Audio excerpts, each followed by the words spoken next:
ప్రభు అయిన యేసుక్రీస్తు నామములో మీకు సమాధానం కలుగునుగాక. షలోమ్. ఈ ఉదయకాల సమయం కొరకు ఆదికాండము 28వ అధ్యాయము 15వ వచనము. దేవుడు యాకోబుకి ఇచ్చినటువంటి శ్రేష్టమైన వాగ్దానము.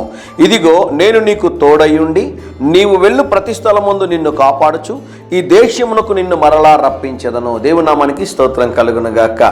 దేవుడు యాకోబుకి ఈ ఆశీర్వాదాన్ని ఇవ్వడానికి గల కారణం ఏంటి అని మనం గమనించినట్లయితే ఆదికాండము 28వ అధ్యాయంలో ఉన్నటువంటి 4వ వచనాన్ని మీకు జ్ఞాపకం చేస్తాను.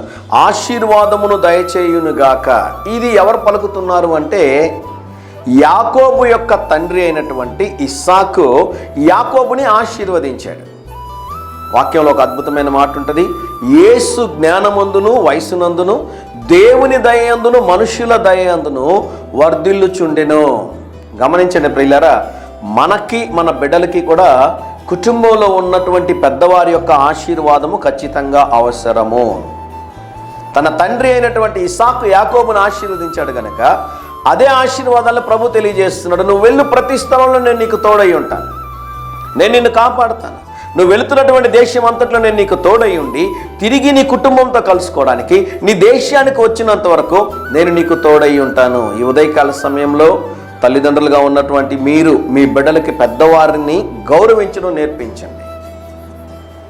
పెద్దవారు కనిపించారనుకోండి, వారు లేచి నిలబడి వారికి నమస్కారం చెప్పండి, వారిని గౌరవించండి, వారితో మాట్లాడండి. మీరు తల్లిదండ్రులుగా మీరు నేర్పించినప్పుడే పెద్దవారు ఆ బిడ్డలను ఆశీర్వదించినప్పుడు దేవుడు కూడా ఆ బిడ్డలను మెండుగా ఆశీర్వదిస్తాడని దేవుని సేవకుడిగా తెలియజేస్తున్నాను. ఎవరైనా పెద్దవారు ఉన్నారనుకోండి, వారు వచ్చి నా దగ్గర మాట్లాడాలని నేను ఎదురు చూడనండి.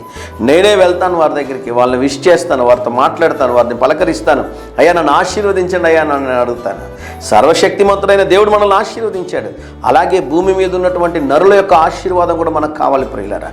ఈ ఉదయకాల సమయంలో బిడ్డలకి మర్యాద నేర్పించాలి. ప్రభు మాట్లాడుతూ ఉన్నాడు, మీరు వెళ్ళి ప్రతి స్థలం ముందు దేవుడు మీకు తోడై ఉండి మిమ్మల్ని కాపాడి మీరు చేరవలసిన గమ్యస్థానానికి వచ్చినంత వరకు. ఈ వాక్యాన్ని ఉదయకాల సమయంలో అనేక మంది విదేశాల్లో ఉన్నవారు వింటున్నారు. వారిని ఉద్దేశించి ఒక మాట చెప్తున్నాను. విదేశాల్లో ఉద్యోగం చేసేటప్పుడు సమస్యలు ఎప్పుడు వస్తాయో ఎలా వస్తాయో మనకు తెలియదండి. అనేక సంవత్సరాలు నేను కూడా అబ్రాడ్లో ఉద్యోగం చేశాను.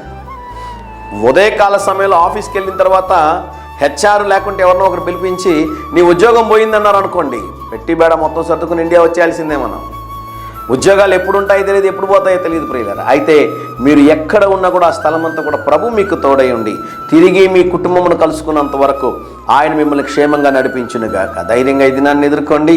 దేవుని సన్నిధి మీకు తోడుగా వచ్చునుగాక. ప్రియ పరలోకపు తండ్రి, మీరిచ్చిన శ్రేష్టమైన వాగ్దానము కొరకే వందనాలు. ఈ దినం మా ప్రియులు తలపెట్టుచున్న ప్రతి కార్యంలో జయమును అనుగ్రహించమని యేసు నామములో ప్రార్థిస్తున్నాము తండ్రి.